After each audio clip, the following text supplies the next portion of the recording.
When you think about salvation, what is the first thing that comes to mind?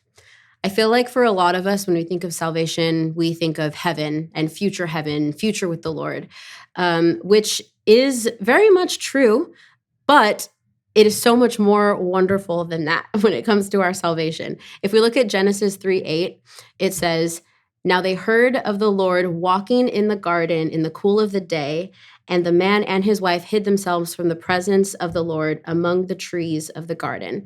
So this was right after Adam and Eve took from the fruit that they were asked not to. And the Lord was literally walking in the garden, God Himself. And that is how God always originally intended for Him to dwell with humanity when He created humanity, was to walk with us. When God created humanity, He was dwelling with Adam and Eve. And that's what He always wanted from the beginning.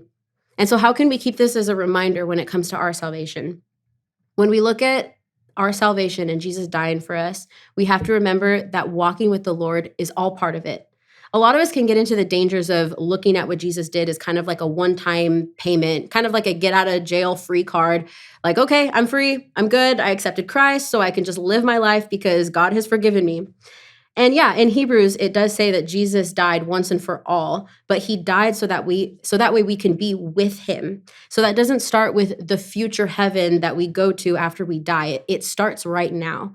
Accepting Christ is the start of walking daily with the Lord here on earth.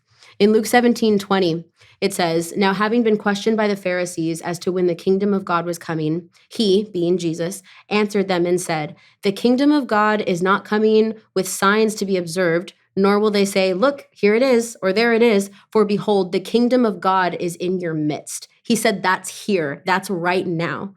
Jesus did so much for us to be able to just walk with the Lord. The gift of our salvation isn't just to go to heaven when we die. The gift of salvation is God Himself, full access. And that's the thing that we should want. That's the thing that we should strive for. And it just happens to be that God is eternal. So therefore, the gift of eternity is to be with Him, walking with Him, growing with Him, loving and being loved by Him. So because of that, let us always remember that we are walking with the Lord daily.